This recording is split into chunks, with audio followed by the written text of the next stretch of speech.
This week, our National Parks journey across the United States takes us to southwestern Colorado. We are visiting a large U.S. national park called Mesa Verde. It was established to protect the culture of ancient Native Americans. Mesa Verde National Park is over 100 years old. In 1906, then-President Theodore Roosevelt signed a bill creating the park. Mesa Verde offers visitors a look into the lives of the ancestral Pueblo people who lived in the area between 700 and 1,400 years ago. The national park protects almost 5,000 archaeological sites. They are some of the best preserved archaeological areas in the country. The term Mesa Verde is Spanish for green table. Early Spanish explorers gave the name to the area. In geology, a mesa is a flat-topped highland with steep sides. Mesa Verde is not actually a mesa. It is a cuesta, a term used to describe a hill with a sharp drop on one side and a soft, gentle slope on the other. A more correct name for the national park, then, would be Cuesta Verde. The gently sloping side of Mesa Verde was important in the formation of the 600 cliff dwellings within the park. Cliff dwellings are living areas that were set up in caves, the large open areas in the side of the cliff. Mesa Verde rises more than 540 meters above the ground. Visitors can drive to the top of the hill on a winding mountain road. In the distance are the flatlands and mountains of an area called the Four Corners. That is where the western states of Colorado, Utah, New Mexico, and Arizona meet. Some of the ruins in the Four Corners area are from the earliest people who lived there. They were hunters and gatherers, now known as basket makers. The basket makers lived in simple caves. The first evidence that ancient people had moved to Mesa Verde is from about 1,500 years ago. Those people lived in pit houses, large holes in the ground with wood and mud covering the top. In the 8th century, the early Pueblo people began building square structures of large connected rooms, or pueblos, above ground. More than 300 years later, they climbed down the canyon walls and began building cliff dwellings. Today, visitors to Mesa Verde National Park can see some of the remains of all 4 kinds of settlements.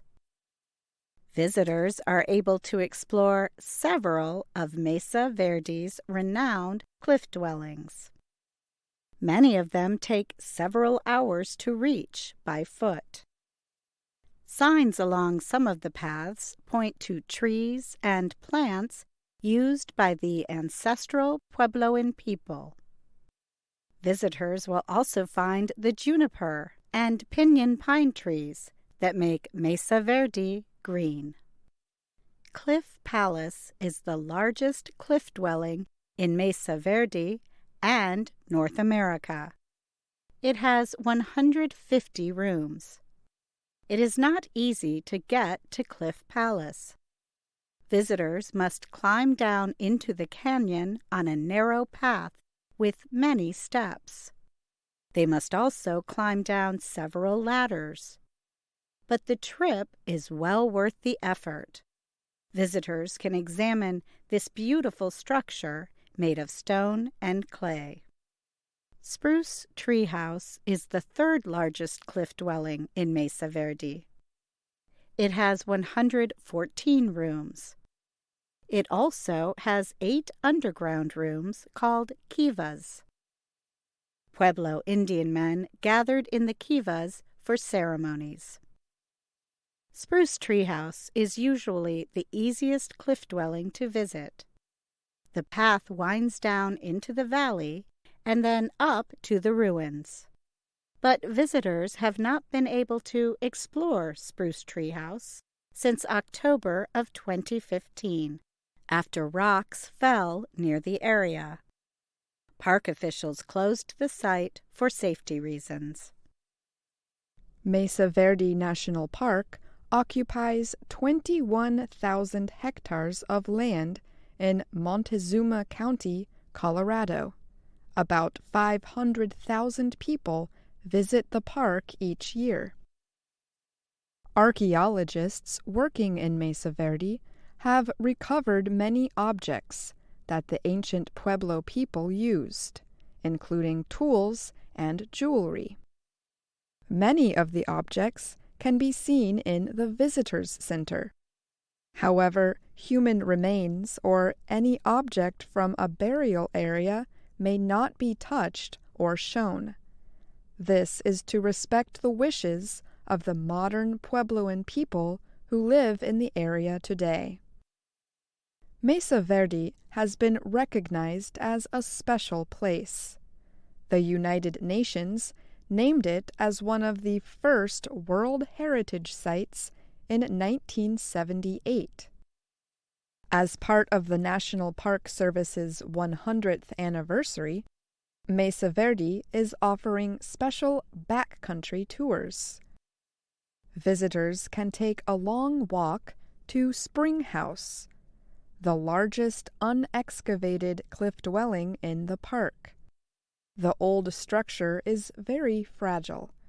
It has 86 rooms and 7 kivas. Because some areas could break off easily, visitors cannot enter the cliff dwelling, but the area offers beautiful views. National Park Service guides also offer early morning walks to Balcony House. Balcony House is considered a medium-size cliff dwelling.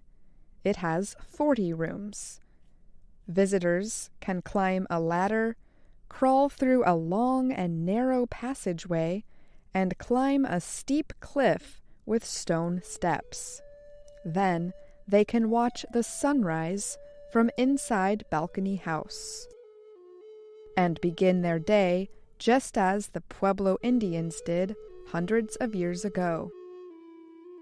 Today's Pueblo Indians consider Mesa Verde a sacred place, and for visitors from around the world, it remains a place of mystery and beauty.